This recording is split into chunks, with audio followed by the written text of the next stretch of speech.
Drama के start में हम एक लड़की को देखते हैं जिसका नाम जिनसू होता है और उसे ऊपर बांधा गया होता है। वहां पर जिस जनरल ने उसे बांधा होता है वो कहता है कि जनरल सुजन, तुम्हारी वाइफ को मैंने यहाँ पर बांध दिया है। मुझे पता है कि तुम अपनी मिलिट्री लेकर वापस चले जाओगे क्योंकि तुम्हें अपनी वाइफ से इतना ज्यादा प्यार जो है, इसीलिए अभी लास्ट टाइम कह रहा हूँ, जाओ यहाँ से नहीं तो तुम्हारी वाइफ को मार दूंगा। कहता है मार दो, वैसे भी मुझे ये बिल्कुल नहीं पसंद, इसने कुइया की जान ली है। कहती है मैंने कुइया की जान नहीं ली है। तब यहाँ पर जनरल सुजन बोलते हैं कि तुमने ही ली है जान, क्योंकि अगर तुमने किंग जिंग से शादी करने के लिए मना न किया होता तो क्यूबा को उस फूल से शादी न करनी पड़ती। तुम्हारी वजह से उसने शादी की, शादी के दिन ही उसने जो है सुसाइड कर लिया। इसके जिम्मेदार तुम हो। कहती है अच्छा, इसी वजह से तुमने मुझे यहाँ पर भेजा, जानबूझकर अरेस्ट कराया ताकि मैं यहाँ पर मारी जाऊं। तुमने इसी वजह से मुझसे शादी भी की सिर्फ और सिर्फ कुइया का बदला लेने के लिए। कहता हाँ, कुइया का बदला लेने के लिए मैंने तुम्हारे साथ ये सब कुछ किया। दूसरी तरफ के जनरल होते हैं और आगे से उसके हस्बैंड दोनों ही उसे मारने के लिए तैयार थे। कहता है अगर नीचे कूदने की कोशिश की तो मैं तीर मार दूंगा।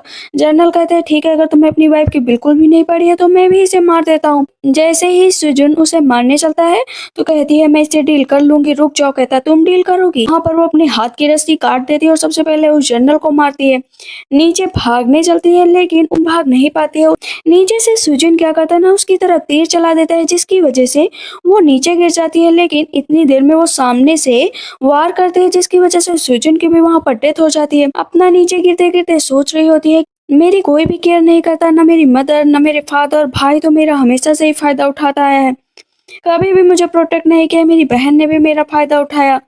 अगर मुझे दोबारा जिंदगी मिली ना तो मैं अपनी लाइफ में किसी को भी इंटरफेयर नहीं करने दूंगी। इतनी देर में हम देखते हैं कि क्यों झाओ को होश आ जाता है। पता चलता है कि उसके अंदर ना क्यों जिनसू है। कहती है कि क्या मेरा दोबारा जन्म हुआ है, मैं कहाँ पर आ गई। तो युद्ध चल रहा था उसके शुरुआत में ही अभी वो है। मिस्टर मिंग आते हैं, कहते हैं कि प्रिंस जिंग का कुछ पता नहीं चल रहा है, जल्द से जल्द हमें उन्हें छुड़ाना पड़ेगा। सबका बदला लेकर ही रहूंगी लेकिन सबसे पहले मुझे अपने काम पर ध्यान देना चाहिए। वहां पर तब तक सुजुन को भी होश आ जाता है। पता चलता है ना कि सुजुन ने भी दोबारा जन्म लिया है। कहता है कि मुझे जनरल ऑफिस जाना ही पड़ेगा। वो वहां से भाग रहा था, भागने की वजह से पूरी की पूरी आर्मी पीछे हो गई थी और सबके सब हार गए थे। इसी वजह से अपनी सेना को लेकर वापस जाना पड़ा था। कहती है कि तुम जा रहे हो ना, लेकिन आज के ही दिन मैं तुम्हें कभी भी चलने लायक नहीं बनाऊंगी, तुम्हारा पैर हमेशा के लिए खराब कर दूंगी। वो तीर उठाती है, अपना निशाना लगाती है, अपने हस्बैंड के पैर पर मार देती है। अभी वो रिबॉर्न हुई है ना तो उसकी शादी हुई नहीं है। मिस्टर मिंग के तुमने ये क्या किया, वैसे भी हम लोग बैटलफील्ड में हार गए हैं, तुमने और इसे चोटिल कर दिया। कहता है हाँ, उसकी ये सजा है। मुझे लगता है कि उसके दोनों पैर खराब कर देने चाहिए। कहता है सबसे पहले मैं प्रिंस जिंग को बचाने जा रहा हूँ, मेरी आइडेंटिटी तो वैसे भी छिपी हुई है। वहां पर एनिमी अटैक करते हैं तो वो एक एक का ना खात्मा करती है। सबसे पहले उसका मकसद होता है प्रिंस जिंग को बचाने का और वो एक बेहतरीन लड़ाई लड़ती है जहाँ पर उसे थोड़ी बहुत चोट भी लग जाती है लेकिन वो हिम्मत नहीं हारती है। प्रिंस जिंग को उठाती है, कहती है कि इस बार कुछ नहीं होने दूंगी। जाती वहां बैठाती है, कहती है कि मैं जानती हूँ कि तुम्हारे पास दिमाग कम है, तुम 8 साल के थे तो तुम सीढ़ियों से गिर गए थे जिसकी वजह से तुम्हारा दिमाग कम हो गया था। तुम्हारी माँ इस सदी की सबसे ब्यूटीफुल औरत थी, लेकिन कोई बात नहीं, अब तुम्हारा एडवांटेज कोई नहीं ले पाएगा, मैं हूं ना तुम्हारे पास। इतनी देर में जिनसू बेहोश हो जाती है। प्रिंस कहते हो कौन तुम भला? तभी प्रिंस के आदमी आ जाते हैं कि माफ करिएगा, हम लोग थोड़ी देर में आए, हम लोग को पनिश कीजिए। कहते हैं नहीं, पनिश करने की कोई जरूरत नहीं। वो जो सैनिक होते हैं ना, जैसे ही वहाँ जिनसू को देखते कहते ये कौन है, ये तो हमारी आर्मी की टुकड़ी में भी नहीं थी, इसे यहाँ पर मार देता हूँ। कहते नहीं, मारो मत, मुझे जहाँ तक पता है ये क्यों झाओ सब्स्टिट्यूट बनकर आई है। वहां पर अब प्रिंस जिंग क्या करते हैं ना, फिर से बेहोश होकर लेट जाते हैं। वो उठती है, देखती है उसका मास्क तो नीचे है। कहती है अरे नहीं, मुझे अपना मास्क लगाना पड़ेगा। वो मास्क लगा लेती है। प्रिंस जिंग ना यहाँ पर पागल होने का नाटक कर रहे थे, कहते दूर हटो मुझसे, दूर हटो। कहती है मैं आपको हर्ट नहीं करूंगी। तब तक वहां पर मिस्टर मिंग आ जाते हैं, कहते हैं प्रिंस आपको क्यों झाओ ने बचाया है। मन में सोच रही होती है कि अब तो यहाँ से शुरुआत होगी।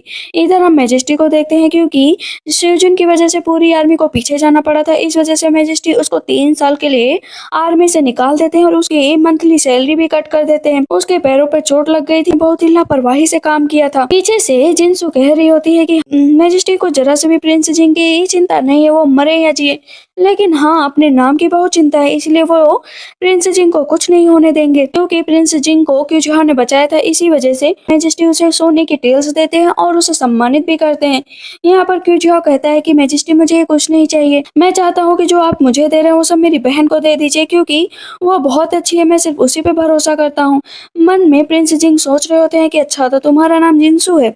मैजेस्टी कहते हैं ठीक है, कम से कम तुम अपनी बहन के लिए सब कुछ कर रहे हो, लेकिन उसके फादर भी पीछे खड़े होते हैं, उनको ये बात बिल्कुल भी अच्छी नहीं लगती। मैजेस्टी मेरे ऊपर एक और फेवर करिए, मैं किसी को बहुत पहले से लाइक करता हूँ और वो है प्रिंसेस। यहाँ पर प्रिंसेस का नाम सुनकर मैजेस्टी कहते हैं वो लड़की तो किसी से भी शादी नहीं करना चाहती, हाँ हमेशा प्ले बॉय बनी रहती है, पता नहीं उसका क्या काम है। मैजेस्टी इस बात से बहुत खुश होते हैं कि उसे एक अच्छा लड़का मिल जाएगा। सब आपस में बात कर रहे होते हैं कि इसकी हिम्मत तो देखो। मन में तो मैजेस्टी खुश हो रहे होते हैं कि अच्छी बात है, मेरे दरवाजे से तो बाहर जाएगी। देखते हैं कि जिनसू अब सारा काम खत्म करके जैसे ही वापस आती है, मास्क हटाती है, उसकी दासी कहती है यंग लेडी आप वापस आ गई, आपकी ट्रेनिंग खत्म हो गई। कहती है कि तुम ठीक हो ना? कहती है हाँ मैं ठीक हूँ। कि युनसी पता है कि तुम नहीं मरी हो, मेरी वजह से तुम्हारी जान चली गई थी पिछले टाइम पर, लेकिन इस बार मैं तुम्हें कुछ भी नहीं होने दूंगी।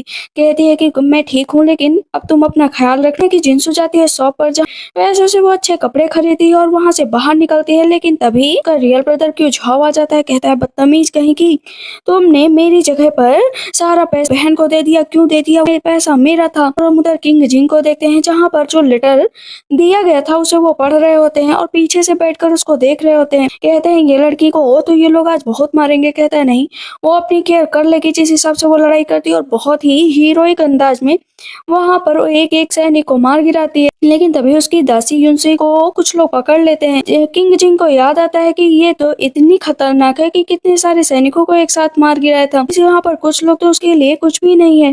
कहती है भाई मैंने आपकी शादी ना प्रिंसेस से तय कर दी है। उसका भाई कहता है इसको लेकर चलो घर। प्रिंस जिंग देख रहे होते हैं और जैसे ही वो सामने आती है तो अपना पर्दा डाल लेते हैं।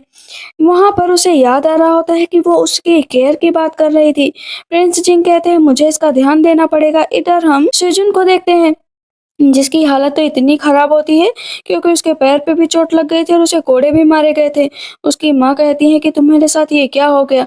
तब यहाँ पर जनरल सुजिन कहते हैं कि पैसों का इंतजाम करो, क्योंकि बहुत ही जल्दी बर्थडे आने वाला है और मुझे वहाँ पर पैसे लेकर जाने। उसकी माँ कहती है पैसे तो है नहीं तो तुम कहाँ से लेकर जाओ, कुछ भी इंतजाम करो, लेकिन मुझे पैसे या कोई बहुत खास चीज वहाँ पर लेकर जानी है। मैं अपनी पावर अपनी स्ट्रेंथ सबको दिखाना चाहता हूँ। कहती है ठीक है। पता चलता है कि आज जिनसू की ग्रैंड मदर का बर्थडे, इसी वजह से हर कोई उन्हें कुछ ना कुछ गिफ्ट दे रहा था। तभी वहां पर किंग जिंग भी जाते हैं। किंग जिंग को देखकर ग्रैंड मदर कहती है कि आइए आपका भी स्वागत है। थोड़ी देर बाद वहां पर सुजुन भी जाता है, कहता है कि ग्रैंड मदर मैंने आपके लिए कुछ प्रिपेयर किया है, आई विश कि वो आपको अच्छा लगे। ग्रैंड मदर कहती है हाँ मुझे अच्छा ही लगेगा। कहते हैं बॉक्स खोलो, पता है उसमें एक ब्लड कोरल है जो 1000 ईयर्स पुराना है, वो बहुत कीमती भी होता है। तब यहाँ पर सामने से जिनसू आ जाती है, कहती है कि सबके सामने झूठ तो मत बोलो सचिन कि तुम यहाँ पर ब्लड कोरल लेकर आए हो। कहता मैं झूठ क्यों बोलूंगा, मैं खुद लेकर आया हूँ तो मैं झूठ नहीं बोल सकता हूँ। कहती है मुझे तो यकीन है कि तुम सब झूठ ही बोल सकते हो, इसके अलावा तुम कुछ नहीं बोल सकते। कहता है अगर मैं झूठ बोल रहा हूँ ना तो सबके सामने माफी मांगूंगा। मन में सोचते बस माफी मांगने का टाइम आ ही गया। बॉक्स खोला जाता है, उसके अंदर कुछ भी नहीं होता। कहते कहाँ गया कोरल, कहाँ गया।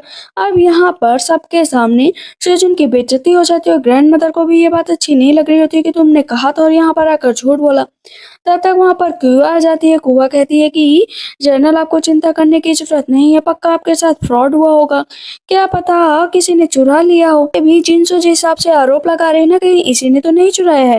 तब सामने जिनसू जाती है, सुजिन के कहती है कि तुम्हें क्या लगता है कि मैं तुम्हारा वो सामान चुराऊंगी। प्रिंस जिंग ना सुजुन के पैर पर अटैक करते हैं तो वो पैरों पे बैठ जाते हैं। सुजुन कहता है मैं तुम्हें छोड़ूंगा नहीं, इतना जान लो, मैं तुम्हारी जान लेकर ही रहूंगा। वो वहां से चला जाता है। प्रिंस जिंग मन ही मन हंस रहे होते हैं। उसका भाई कहता है कि ये सब लोग कौन है यहाँ पर। पता चलता है कि वो सब पैसे लेने आए हैं क्योंकि उनके ऊपर बहुत सारा उधार है। ग्रैंड मदर कहती है ठीक है, कहते हैं ठीक है सबको पैसा मिलेगा यहाँ पर, लेकिन आप सब लोग थोड़ा टाइम का इंतजार कर लीजिए आते हैं। लेकिन ग्रैंड मदर कहती है कि ये बताओ जिनसू कि जितना भी बैंक में पैसा है क्या तुम दोगी। कहती है मैं नहीं दूंगी ग्रैंड मदर, वो तो मुझे मिला है ना। कहती तुम्हें मिला है मतलब इस घर का है, तुम यहाँ से जा नहीं सकते हो। कहती ग्रैंड मदर वैसे भी मैं अपनी भाई की जगह पे जाती हूँ, अपनी जान जोखिम में डालती हूँ, तो उस हिसाब से ये सारा पैसा मेरा है। कहती तुम्हारा पैसा कैसे है, तुम्हारी शादी हुई होगी तो हम लोग डाउरी नहीं देंगे क्या? मन में सोचती है डाउरी तो कुछ नहीं देना है, लेकिन हाँ मैं वो जगह अचीव करके रहूंगी जिसे आप लोग सोच भी नहीं सकते। तब ग्रैंड मदर कहती हैं कि ऐसे नहीं मानेगी, इसको जाकर बंद कर दो या सामने पिलर में बांध दो और इसे इतना तड़पाओ कि इसकी समझ में आ जाए कि दोबारा ऐसी गलती ना करे। वहाँ पर प्रिंसेस हेनिंग आ जाती हैं। प्रिंसेस हेनिंग के आते ही वहाँ पर सब लोग ग्रीट करने लगते हैं। तो क्यूजहाओ होता है, कहता है कि प्रिंसेस तो देखने में काफी सुंदर है, मैंने तो सोचा था कि बेकार होंगे, इनसे शादी करने का आइडिया अच्छा है। ग्रैंड मदर से जिनसू कहती है कि ग्रैंड मदर अभी भी मुझे काल कोठरी में भेजेंगी क्या? मुझे नहीं लगता ये आइडिया सही है। कहती है कि ये आइडिया बहुत सही है, तुम्हें भेजा जाएगा। जाओ नील डाउन होकर बैठ जाओ, अगर वहां से भागने की कोशिश करोगी ना तो अच्छा नहीं होगा। क्यूझाओ कहता है कि ग्रैंड मदर मुझे लगता है बहुत लंबी चाल चलेगी।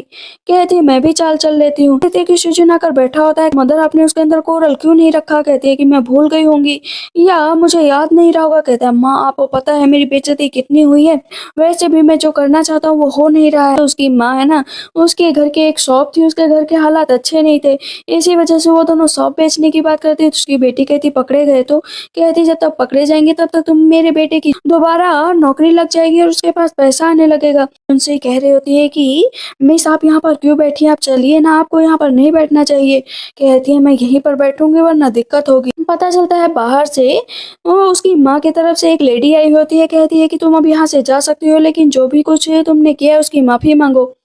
अब उसे याद आता है कि उसकी माँ ने उसकी बॉडी में एक कीड़ा छोड़ दिया था जिसकी वजह से उसको बहुत दर्द होता था। इतना दर्द है कि वो अपनी माँ की हर बात मानती थी।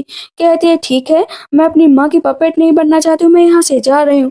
जाने लगती है तो दासी कहती है कि जाओ मिस टैंक से बता दो कि उनकी बेटी बाहर जाने की कोशिश कर रही है। अचानक से वो जिनसू होती है, उसके हाथ में बहुत तेज से दर्द होने लगा है। प्रिंस जिन देख रहे होते हैं कि उसको दर्द बर्दाश्त नहीं हो रहा है, उसके मुंह से भी ब्लड निकल रहा है, मतलब उसको पॉइजन दिया गया है। उसकी बॉडी में जो कीड़ा छोड़ा गया है उसकी वजह से बहुत दर्द हो रहा है। जिनसू कहती है कैंडल लेकर आओ। अपना कैंडल के ऊपर हाथ रखती है और देख रही होती है कि कीड़ा चल रहा है। कहती है इसे हटाओ, प्लीज हटाओ, मेरा हाथ काटो। कहती है मिस लेकिन आपका हाथ कट जाएगा। कहती काट डालो मेरा हाथ। जैसे ही हाथ काटने चलते थे तो प्रिंस जिंग आ जाते हैं। कहती है तुम्हारी हिम्मत कैसे हुई एक लेडी के रूप में आने की, तुम्हें शर्म नहीं आती है कि कहीं भी आ जा रहे हो? कहता है कि अभी टेंशन छोड़ दो और अपनी स्किल के जरिए ना सबसे पहले उसे लॉक करता है। लॉक करने के बाद उसके हाथ से वो कीड़ा निकाल देता है। कहता है अब तुम ठीक हो। कहती लेकिन तुम हो कौन और तुमने मेरी हेल्प क्यों क्यों? कहता है तुम्हारा जेड छूट गया था, वही देने आया था। कहती है कि क्या मैं आपका नाम पूछ सकती हूँ? कहता है हियान क्यों? ऐसे ही प्रिंस जी निकलते हैं तो उसका सैनिक कहता है आपने कहा था कि कभी भी आप किसी के मामले में नहीं आएंगे। कहता है उसने मेरी जान बचाई थी, मैंने उसकी जान बचा दी, अब मामला बराबर का है। तभी मिस टैंग आ जाती है और अपने हाथ में वो कीड़ा लेकर, जैसे वो कीड़ा उसके अगल बगल भी रहता था ना तो उसकी बॉडी में दर्द करने लगता था, लेकिन क्योंकि कीड़ा निकल चुका था तो अभी वो एक्टिंग करती है। कहती मदर प्लीज मेरे साथ ऐसा मत करिए, प्लीज मेरे साथ ऐसा मत करिए। तब यहाँ पर उसकी माँ कहती है कि सृजन की कंकुबाइन बनने के लिए तैयार हो जाओ, जल्द ही तुम दोनों की शादी होगी। कहती है इतना आसानी से तो मैं उसके हाथ में नहीं आने वाली हूँ। इधर हम देखते हैं कि प्रिंसेस हेनिंग ने जो है बुलाया हुआ होता है जिनसो को कि तुमने अपने भाई से मेरी शादी क्यों फिक्स की?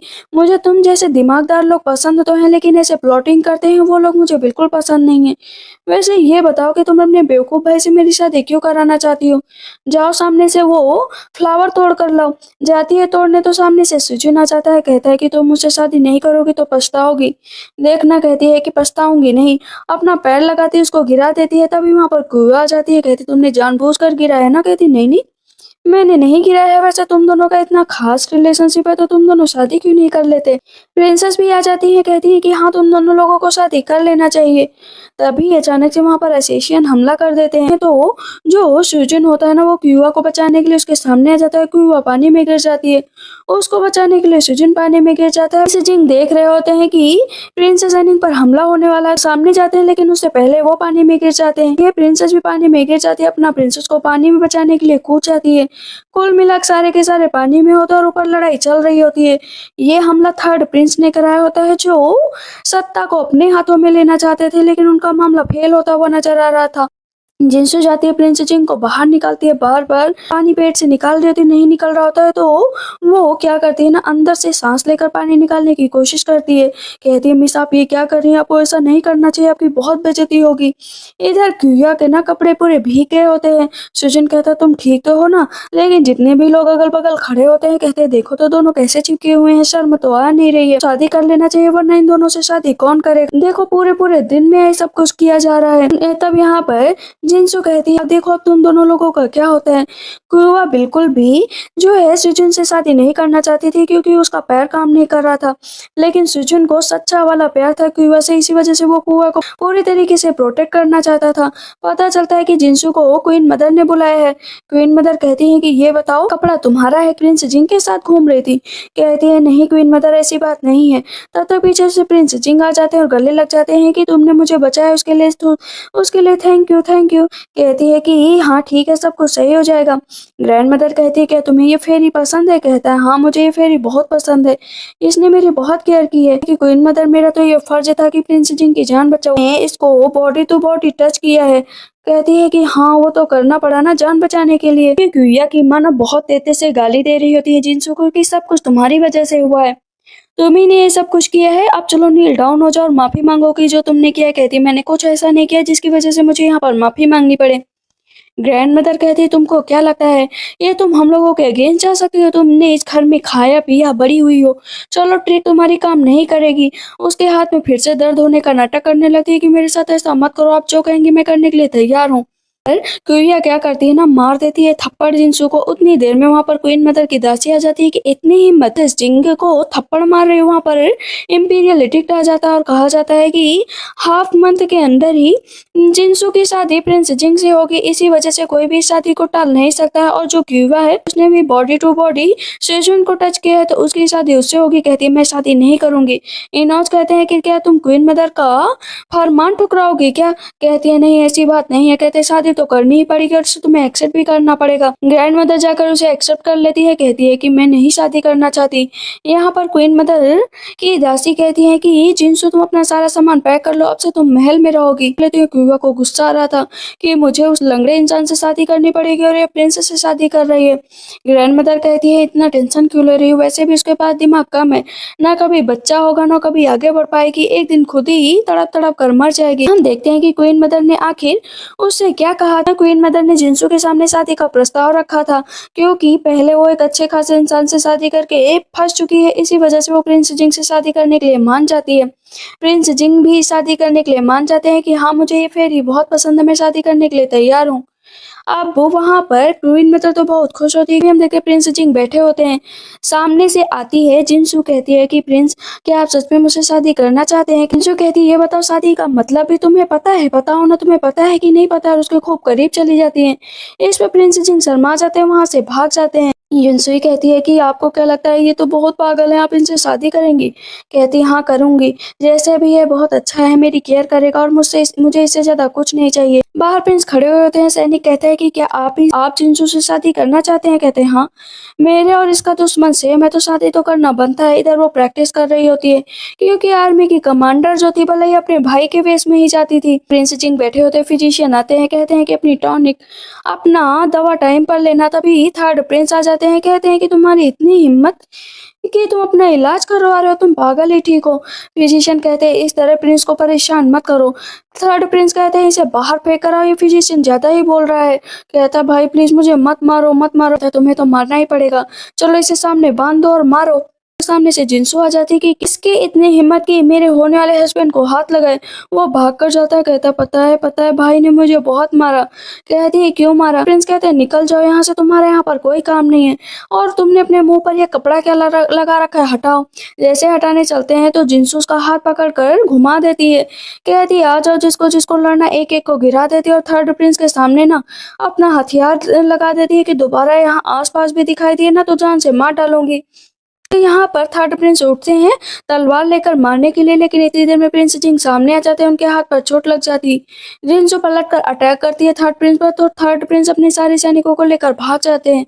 उसके हाथों पर काफी चोट लगी होती है, तो वो पट्टी बांधती है। फिजिशियन कहते हैं कुछ नहीं, थोड़े दिनों में ठीक हो जाएंगे, आपको टेंशन लेने की जरूरत नहीं है। कहती दर्द हो रहा है क्या? प्रिंस जिंग कहते हैं बिल्कुल भी दर्द नहीं हो रहा है, बस प्लीज मुझे छोड़कर मत जाना। कहती हाँ, मैं तुम्हें प्रोटेक्ट करूंगी। प्रिंस जिंग मन में सोचते हैं मेरी माँ के जाने के बाद किसी ने भी मुझे प्रोटेक्ट नहीं किया जैसे तुम कर रही हो। जिनसो तो प्रिंस जिंग कहते हैं कि जल्दी वापस आना। कहते हैं हाँ ठीक, जल्दी आऊंगी। जैसे हो जाती तो प्रिंस जिंग कहते हैं नजर रखो, कोई ना कोई है जो हम लोगों के खिलाफ चाल चल रहा है।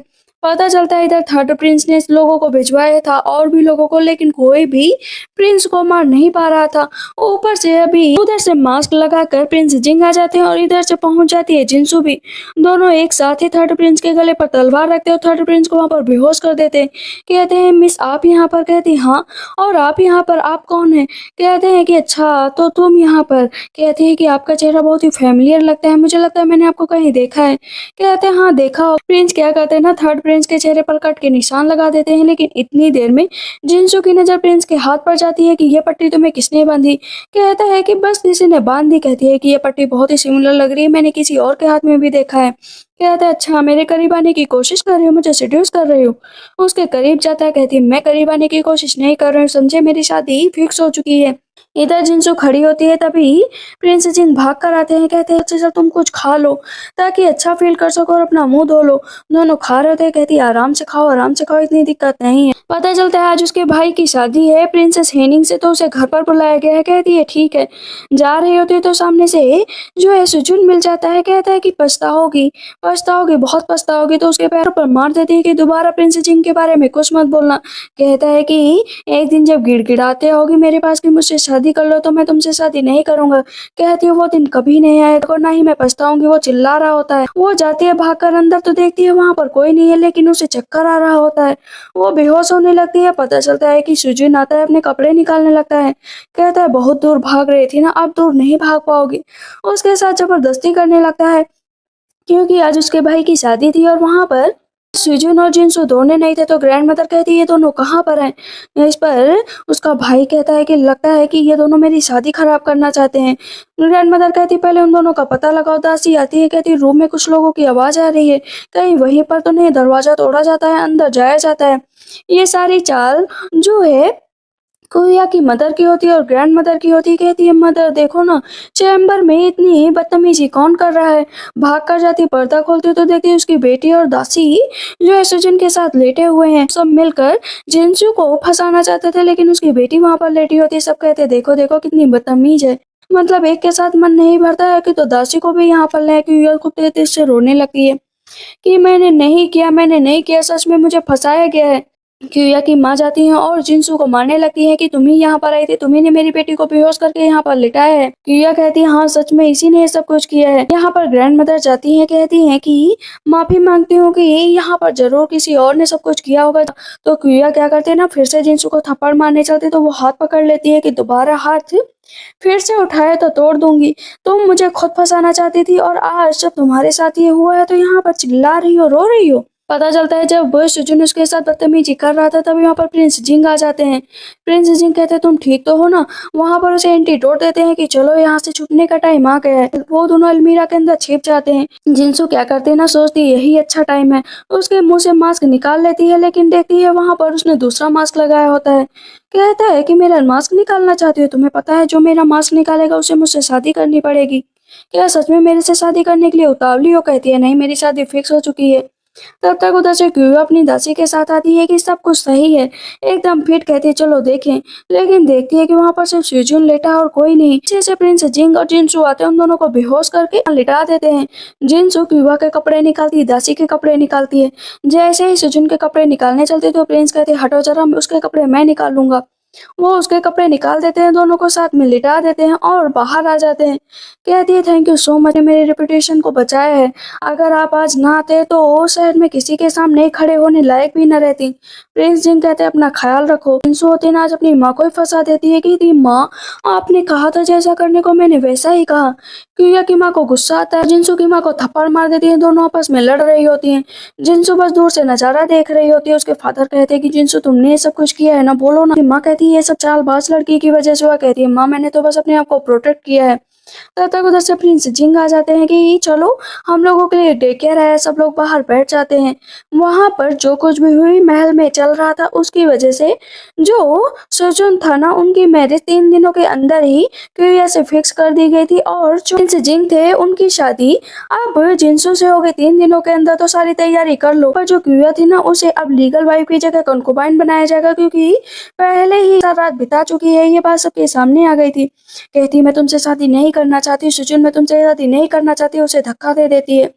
मन में सोचते हैं सुजुन तुम तो मुझसे सच्चा प्यार करती थी ना, तो आज ये तुम्हारा रूप क्या है। क्यूया की माँ जाती है और क्यूया को थप्पड़ मार देती है कि तुम यहाँ से जाओ। कहती माँ आपने मुझे क्यों मारा। भाग जाती है। क्यूया की माँ सुजुन से माफी मांगती है कि मेरी बेटी थोड़ी बेकाबू हो जाती है, उसकी बातों का बुरा मत मानना। बाहर किंग जिंग आते हैं, कहते हैं कि चलो ना चलते हैं, वैसे भी हम लोगों की शादी होने वाली है। सुजुन आता है, कहता है कि शादी करके बहुत खुश हो रही हो ना। कहती है हाँ बहुत खुश हो रही हूँ। जैसे ही सुजुन उसको मारने चलता है तो चाकू निकालती है और सुजुन के पैर पर फिर से अटैक कर देती है। कहती है मैं तुम्हें इस हद तक प्रताड़ित करूंगी ना कि तुम्हारा पैर कभी काम ही नहीं करेगा। इधर क्यों चिल्ला रही होती है कि जिनसू मैं तुम्हें जान से मार डालूंगी मार डालूंगी। उसकी माँ समझाती है कि तुम जिनसू से इतनी नफरत क्यों करती हो। उसके पागल लड़के से शादी हुई है, तुम्हारे एक अच्छे लड़के से शादी हुई है। तुम्हें बच्चा पैदा करना चाहिए और इंतजार करना चाहिए कि जनरल सुजिन जल्द से जल्द आर्मी ज्वाइन कर ले और तुम उनकी लीगल वाइफ बन जाओ। जिनको देखते हैं जिन्हें पता चलता है कि वाइन ऑफ ब्लड एक तरह की मेडिसिन है, अगर वो मिल जाए तो तुम्हारे पैरों का ट्रीटमेंट हो सकता है। कहता है वो मेडिसिन तो सिर्फ प्रिंस के पास है। डाउरी आती है तो यहाँ पर जिन्सू के लिए बहुत महंगे महंगे गहने आते हैं। क्यों कहती है बहुत उड़ रही हो ना, देखना अभी मेरे लिए सामान आएगा ना तो तुम्हारी ज्वेलरी सारी पीछे रह जाएगी। कहती है मैं इंतजार कर रही हूँ तुम्हारे लिए क्या आता है। पता चलता है उसके लिए सिर्फ फटे फटे पुराने कपड़े आते हैं और साथ में 2 टोकरी अंडे। कहती है मेरी बहुत बेइज्जती हो चुकी। सब कहते हैं हाँ पहले ही रात बिता चुकी हो, अब कैसा रिश्ता कायम कर रही हो। सारे कपड़े फेंक देती है। कहती है माँ देखो ये लोग मुझे किस तरह बुली कर रहे हैं। वो वहां से चली जाती है। युया की माँ कहती है सच में इतना तो नहीं करना चाहिए था। और जिनसू मन ही मन मुस्कुरा रही होती है। इधर इधर कुया रो रही होती है कि माँ मैं शादी नहीं करना चाहती। कहती मैंने तुम्हें कितनी बार समझाया, कंट्रोल रखो अपने ऊपर। शादी के टाइम अब दोनों लोग तैयार हो जाते हैं। युनसुई कहती है प्रिंसेस आप बहुत खुश नजर आ रही हैं, लेकिन सामने से तब कुया आ जाती है। कुया कहती है जाओ जाओ शादी करके जाओ, और उसको ना पैर से गिराने चलती है और एक थप्पड़ मारने चलती है। तुरंत ही जिनसु हाथ पकड़ लेती है कि तुम्हें पता है ना कि मैं लीगल वाइफ प्लस प्रिंसेस हूँ, मेरे ऊपर तुम हाथ नहीं उठा सकते और आगे से मुझे ग्रीट करना। वो आगे जा रही होती है तो फिर से जो कुया होती है कहती है कि जिंग बिल्कुल भी ग्रेट नहीं है, वो फूल है। तुम्हें बच्चे नहीं होंगे तो तुम अकेली रह जाओगी, इस तरह मत करो। कहती है ठीक है मैं अकेली रह जाऊंगी, तुम्हें टेंशन लेने की जरूरत नहीं है। तभी सामने से सुजुन आ जाता है, कहता है कि मेरी वाइफ चलो मैं तुम्हें उठाकर लेकर चलता हूँ, मेरे जिंदगी भर का सपना पूरा हो चुका है। उसे अपनी बाहों में उठा लेता है। तब तक प्रिंस जिंग आ जाते हैं, कहता है वाइफ वाइफ चलो मैं भी तुम्हें उठाऊंगा। लेकिन प्रिंस जिंग पीछे से पत्थर मार देते हैं सुजुन के पैरों पर, जिससे वो जो है क्यूया को लेकर नीचे गिर जाता है। क्यूया कहती है तुमने ये क्या किया। कहते तुम ठीक तो हो ना। कहती है तुम मुझे संभाल नहीं सकते, तुमने मुझसे शादी क्या की है, तुम्हारे पैर तो किसी काम के नहीं है। हेयर पिन गिरी होती है तो हेयर पिन लगाने चलता है, लेकिन क्यूया हेयर पिन भी उठाकर फेंक देती है। इधर प्रिंस जिंग जिंसू को उठाते और अपनी बाहों में लेकर उसके सामने से निकलते हैं। ये देखकर तो अब क्यूया को और भी गुस्सा आता है कि ये इतनी अच्छे से शादी कर रहे और मैं इतनी बेकार से। इधर फर्स्ट नाइट थी तो जिनसू बहुत घबरा रही थी। वहां पर क्वीन मदर ने ना उसके लिए एक बुक भेजी थी। बुक में ना किस तरह नाइट स्पेंड करना है स्टेप बाय स्टेप बता रखा था। कहती है ये सब क्या है, मैं ये सब नहीं करना चाहती। वैसे भी प्रिंस जी मूड में नहीं होंगे। युनसुई कहती है कि प्रिंसेस आपको लगता है कि प्रिंस आपके साथ कुछ कर पाएंगे, आपको ही शुरुआत करनी पड़ेगी। तब तक पीछे से प्रिंस आ जाते हैं, कहते हैं क्या शुरुआत करनी है, मैं करूंगा, मैं सब कुछ कर सकता हूँ। कहती है नहीं मैं तो बस ऐसे ही बात कर रही थी। वो अपना मुंह पीछे छिपा रही थी क्योंकि उसको शर्म आ रही थी। कहता है कि प्रिंसेस आपको क्या लगता है कि मैं कुछ नहीं कर सकता हूँ, मैं बहुत कुछ कर सकता हूँ, आपको क्या चाहिए, आप जो कहेंगे मैं करने के लिए तैयार हूँ। वो इतना शर्मा जाती है कि ड्रिंक पर ड्रिंक करने लगती है। 6-7 ड्रिंक तो कर ही लेती है। इतनी देर में प्रिंस जिंग वो बुक उठा लेते हैं और स्टेप बाय स्टेप ना अपने कपड़े उतारने लगते हैं। कहती क्या कर रहे हो तुम? कहता है इसमें जो लिखा है वही कर रहा हूँ। कहती है नहीं ये सब नहीं करना है, ना ही पढ़ना है। झटका लगता है, ऊपर जो कपड़ा होता है ना उसका निकल जाता है और वो जाकर प्रिंस सिंह के ऊपर गिर जाती है। कहती नहीं मैं तो ऐसा नहीं करना चाहती थी। वो बुक लेती है और उसे जाने लगती है। कहता है कि मैं बच्चा नहीं हूँ जो तुम मेरे सामने ऐसे बहाने कर रही हो। कहती है नहीं मुझे पता है कि तुम मेरे रवैये से थोड़ा बेचैन हो गए, लेकिन अभी ये टाइम नहीं है, चलो पहले ड्रिंक कर लेते हैं। वो ड्रिंक करती है। कहता है हाँ आज के बाद से हम दोनों कभी अलग नहीं होंगे। लेकिन इतनी देर में उसे नशा बहुत ज्यादा चढ़ने लगता है, वो उसके ऊपर गिर जाती है। कहती है कि तुम जैसा हैंडसम इंसान तो मैंने देखा है नहीं, और तुम और भी ज्यादा हैंडसम लग रहे हो। कहते हैं अच्छा सच में हैंडसम लग रहा हूँ? कहती हाँ मन कर रहा है ना कि तुम्हारे साथ ही रहूं। वहां पर वो उसके पास जाती है। कहता है कि दूर हटो, क्या सच में तुम मेरे साथ नाइट स्पेंड करने के लिए तैयार हो? कहती हाँ तुम नहीं भी करोगे तब भी मैं करूंगी। वो उसको किस करने लगती है। वहां पर दोनों नाइट स्पेंड करते हैं। इधर क्यूयाना अकेले बैठी हुई होती है। कहती है उसकी दासी कहती है कि इस घर के लोग तो बहुत अजीब है, उन्होंने आपको खाना देने से मना कर दिया है। सामने से सुजिन आ जाता है। कहता है क्या हुआ है तुम्हें बताओ। कहती है कि यहाँ पर मुझे कंकुबाइन बनाकर लाकर रख दिया है, इसका मतलब मेरी कोई इज्जत भी नहीं होगी। मुझे यहाँ पर इस तरह से एम्बेरस किया गया है। कहता है कोई बात नहीं, धीरे धीरे सब कुछ सही हो जाएगा। कहती है क्या सही हो जाएगा? पैरों से चल नहीं पा रहे हो? सुजिन कहता है अच्छा तुम्हें मेरे पैरों से दिक्कत है तो मैं यहाँ से जा रहा हूँ। चला जाता है। वो चिल्ला रही होती है मैं तुम्हें छोड़ूंगी नहीं, तुम भी मुझे छोड़कर चले गए। और बाहर सुजिन आकर कहता है कि मैंने तुम्हारा ये रूप पहली बार देखा, मतलब तुमने मुझसे कभी प्यार किया ही नहीं। सुबह होती है ना, जैसे ही उठती है जिनसू तो उसे बहुत शर्म आ रही होती है कि कल रात में तो वो एकदम डेविल ही बन गई थी और वो कपड़ों से न अपनी बॉडी को ढक रही होती है। तभी पीछे से प्रिंस जिंग आते हैं। कहते हैं क्या हुआ, तुम इतना शर्मा क्यों रही हो? कहती है कुछ नहीं बस ऐसे ही। कहता है कि कल रात में मैं तुम्हें खुश नहीं कर पाया क्या? कहती है चुप रहो, ये बात किसी के सामने मत बताना। कहता है ठीक है मैं किसी के सामने नहीं बताऊंगा कि हम लोगों के बीच क्या हुआ। मन में सोचती है कि भला ये प्रिंस जिंग बेवकूफ है भी या नहीं है, ये कुछ बातें समझते भी हैं या नहीं समझते हैं। फिर सामने से देखती है। कहती किसी को मत बताना प्लीज। कहता हाँ नहीं बताऊंगा। इधर क्यूया बैठी हुई होती है और उसको खाने के लिए ना सिर्फ एक कटोरी पोरिस दिया जाता है। कहती है कि मेरी डावरी जो आई है उसमें से कुछ पैसे लेकर आओ, हम लोग बाहर चलते हैं। पता चलता है उसकी सारी डावरी तो उसकी मदर इन लॉ ने रख ली है। कहती है मदर इन लॉ आपकी इतनी हिम्मत कि मेरी डावरी रख ली? कहती है कि हाँ मैंने इस घर का चार्ज ले रखा है तो तुम्हारी डावरी सारी मेरी है। जो सुजिन की बहन होती है ना उसे वो धक्का दे देती है कि मेरी डावरी से दूर रहना। सुजिन आता है। कहता है क्या हुआ? कहती है कि ये सब मेरी डावरी है, तुम्हारी माँ भला मेरी डावरी को कैसे ले सकती हैं? तब सुजिन की बहन कहती है क्योंकि इस घर पर मेरा हक है, तुम इस घर पर रह रही हो। यहाँ पर जो सुजिन होता है कहता है कोई बात नहीं डावरी दे दो, इससे इसकी डावरी से हम लोगों को क्या लेना देना। तभी वहाँ पर जितने लोगों से उसकी माँ ने उधार ले रखा था ना एक एक करके सब आ जाते हैं कि हमारे पैसे लौटाओ हमारे पैसे लौटाओ।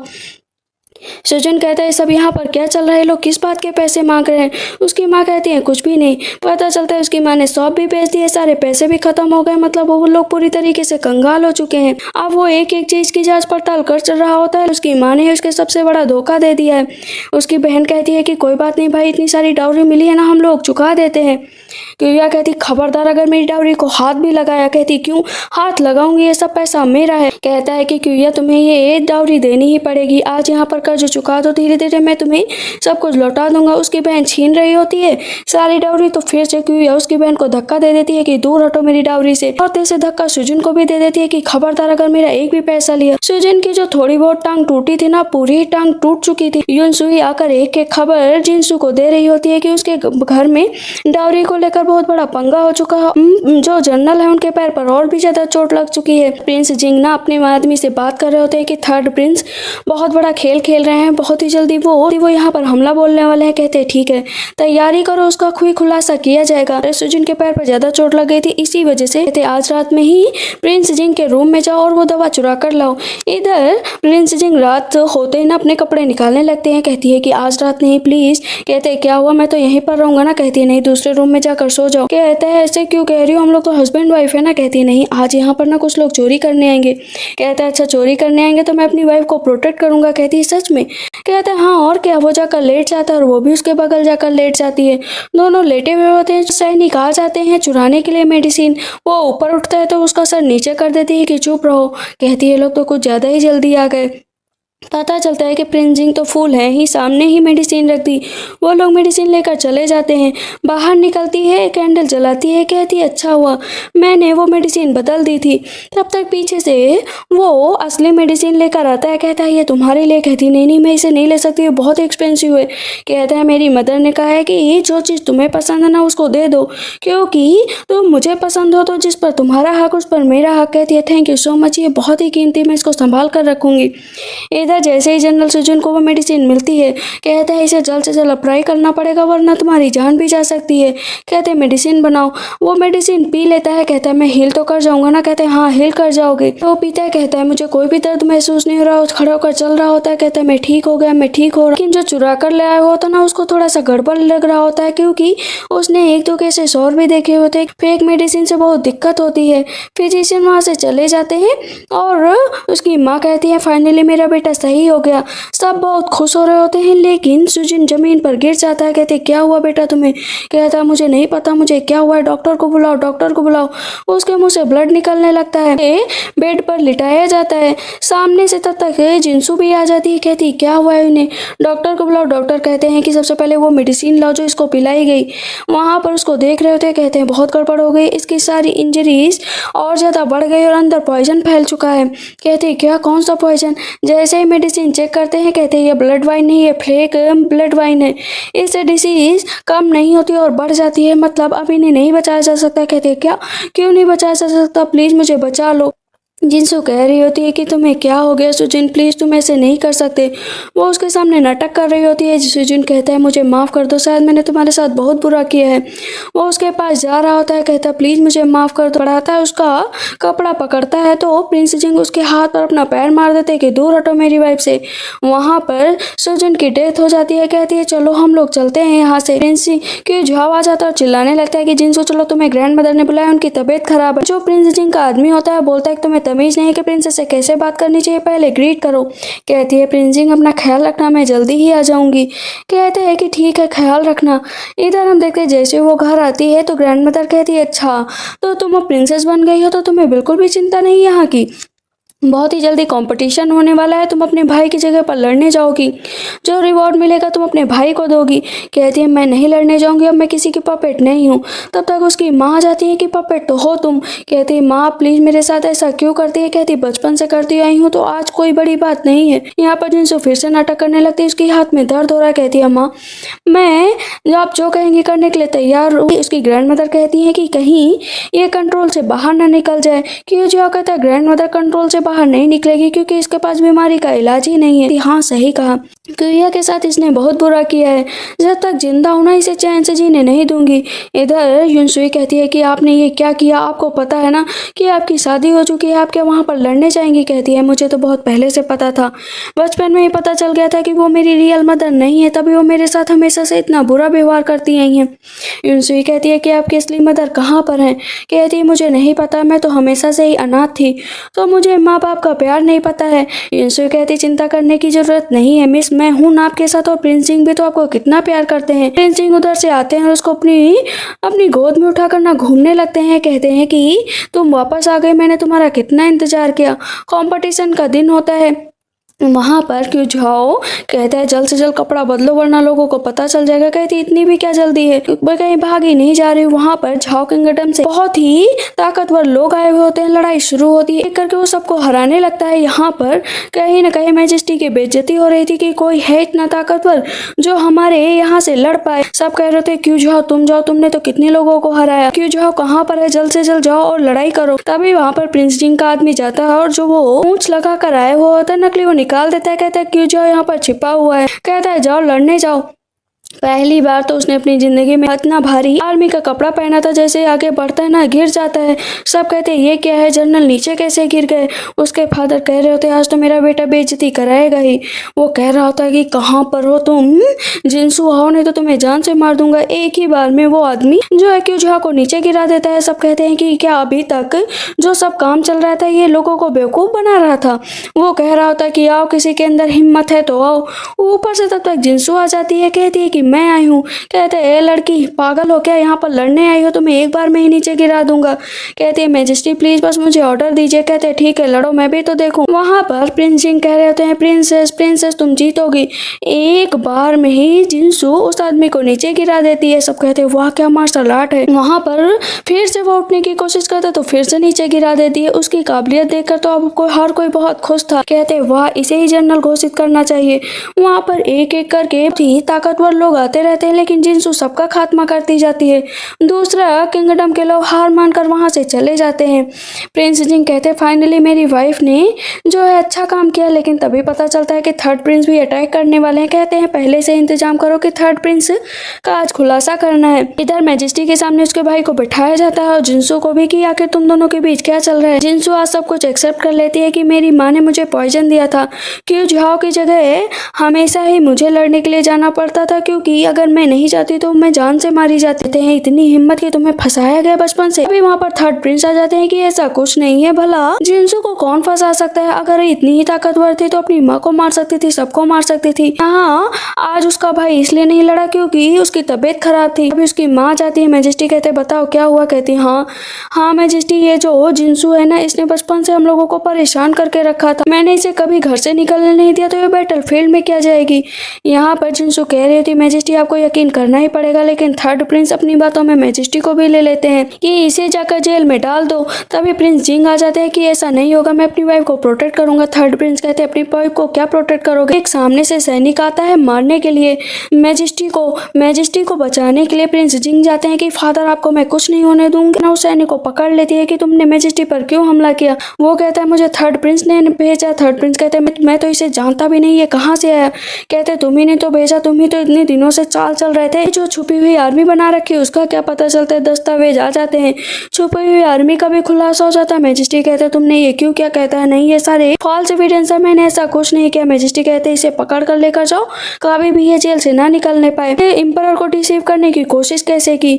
उधर से क्यों जो उसके मदर फादर सबको एक एक करके जेल में डालने को कहा जाता है। अभी वहाँ पर प्रिंसेस आ जाती है, कहती है कि मैं इस 2 कौड़ी के क्यूझाओ से मुझे डाइवोर्स चाहिए। कहता है कि आज तक किसी लड़की ने डाइवोर्स नहीं लिया। कहती है हाँ मैं इस डायनेस्टी की पहली लड़की हूँ जो अपने हस्बैंड से तलाक ले रही हूँ। कि माँ कहती है प्लीज मुझे बचा लो, बचपन से मैंने तुम्हारी केयर की है।